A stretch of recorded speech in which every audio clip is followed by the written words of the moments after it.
Excuse me doctor. Ah doctor, minister கேஸில் ஏதாவது update இருக்கா? அவர் ஃபோன் மேலே ஃபோன் பண்ணி ரொம்ப தொந்தரவு பண்ணிக்கிட்டே இருக்காரு. நான் அந்த விஷயத்துக்காக தான் ஒரு சொல்யூஷனோட வந்திருக்கேன் டீன். என்ன சொல்கிறீங்க டாக்டர்? இந்த ரிப்போர்ட்டை பாருங்க சார், உங்களுக்கே தெரியும்.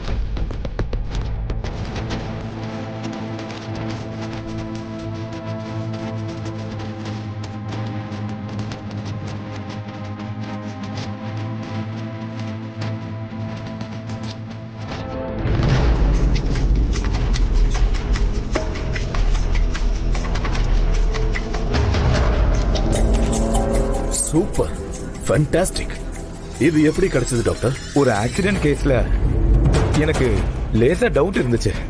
சரி ட்ரை பண்ணி பார்க்கலான்னு நானும் தேவையான டெஸ்ட் எல்லாம் பண்ணி பார்த்தேன். அதோட ரிசல்ட் இப்பதான் வந்துச்சு. உடனே உங்ககிட்ட வந்துட்டேன்.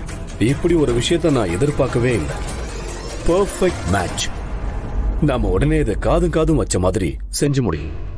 உடனே ஹார்ட் டிரான்ஸ்பிளான்டேஷனுக்கான எல்லா ஏற்பாடையும் பண்ணிடுங்க. புரியுது டீன். இதுக்கு முன்னாடி இந்த மாதிரி நிறைய விஷயம் நம்ம டீல் பண்ணியிருக்கோம். ஆனா இது வேற மாதிரி. அந்த குழந்தையோட பேரண்ட்ஸ் எல்லாருமே அங்க ரூம் வாசல்லே வெயிட் பண்ணிட்டு இருக்காங்க. அது மட்டும் இல்லாம குழந்தை கம்ப்ளீட்டா ரெக்கவர் ஆயிடுச்சு. அப்படி இருக்கிறப்போ இதை எப்படி எக்ஸிக்யூட் பண்றதுன்னு எனக்கு தெரியல. நம்ம மெடிக்கல் ஃபீல்டில் இதுக்கெல்லாம் வழி இருக்காதுன்னு நினைக்கிறியா? எவ்வளோ பெரிய விஷயத்தை வேணாலும் யாருக்கும் சந்தேகம் வராத மாதிரி முடிக்கிறதுக்கான அத்தனை விஷயமும் நம்மளால கரெக்டா பண்ண முடியும். இந்த விஷயத்தை எப்படி ஹேண்டில் பண்றதுன்னு எனக்கு தெரியும். நான் சொல்ற மாதிரி பண்ணுங்க.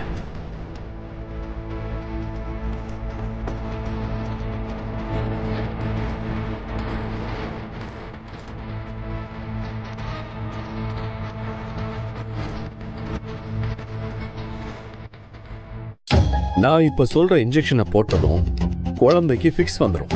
உடனே குழந்தைய எமர்ஜென்சிக்கு எடுத்துக்கிட்டு போய் ட்ரீட்மெண்ட் பண்ண ஆரம்பிங்க. கொஞ்ச நேரம் ட்ரீட்மெண்ட் அங்க சீரியஸா நடக்கிற மாதிரி நடக்கட்டும். அப்புறமா குழந்தைக்கு கார்டியாக் அரெஸ்ட் வந்து குழந்தை இறந்துடுச்சுன்னு பேரண்ட்ஸ்க்கு டிக்ளேர் பண்ணுங்க. ஃபர்தரா போஸ்ட்மார்ட்டம் முடிஞ்சதுக்கு அப்புறம் தான் குழந்தையோட பாடி கிடைக்கும்னு தெளிவா சொல்லிடுங்க. நாம போட்டிருக்கிற இன்ஜெக்ஷன் குழந்தையோட ஹார்ட் பீட் வெளியில தெரியாம ஒரு இல்யூஷன் விஷயமா நடக்கும். அந்த டைமை யூஸ் பண்ணி நாம ஹார்ட் டிரான்ஸ்பிளான்டேஷனை முடிச்சிட்டு போஸ்ட்மார்ட்டம் முடிஞ்சதா சொல்லி குழந்தையோட பாடிய பேரண்ட்ஸுக்கு ஹேண்ட் ஓவர் பண்ணிடலாம். இதுதான் என்னோட பிளான். குழந்தைய பேக்கெட் வழியா இங்கிருந்து எடுத்துக்கிட்டு போய் சர்ஜரிய முடிச்சிட்டு அதே பேக்கெட் வழியா எடுத்துக்கிட்டு உள்ள வந்துருங்க. புரிஞ்சுதா? எஸ் சார், நீங்க சொன்ன மாதிரியே நான் பண்ணிடுறேன். விஷயம் ரொம்ப சீரியஸ். கொஞ்சம் பெசகுனாலும் டோட்டல் பிளானும் கொலாப்ஸ் ஆயிடும். அதனால கேர்ஃபுல்லா டீல் பண்ணுங்க. ஜாக்கிரதை. விஷயம் ரொம்ப கான்ஃபிடென்ஷியல். கொஞ்சம் கோட்டை விட்டாலும் மொத்தமா எல்லாம் தப்பா போயிடும்.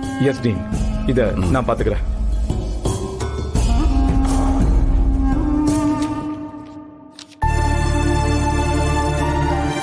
ஆதி, நான் பாத்துக்கிறேன்.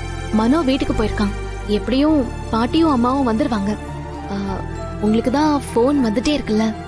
இது ரொம்ப முக்கியமான விஷயமா இருக்க போது. நீங்க போயிட்டு வாங்க.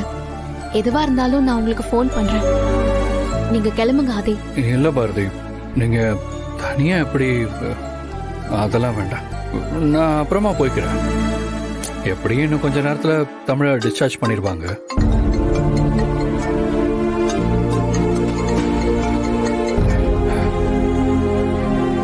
சொன்னா கேளுங்க ஆதி. தமிழ் தூங்கிட்டு தானே இருக்கா. ப்ளீஸ் நீங்க போய் என்னன்னு பாருங்க. ஓகே பாரதி, எதுவா இருந்தாலும் எனக்கு உடனே கால் பண்ணுங்க. நான் சீக்கிரமா வந்துடுறேன்.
மறந்து வச்சிட்டேனே.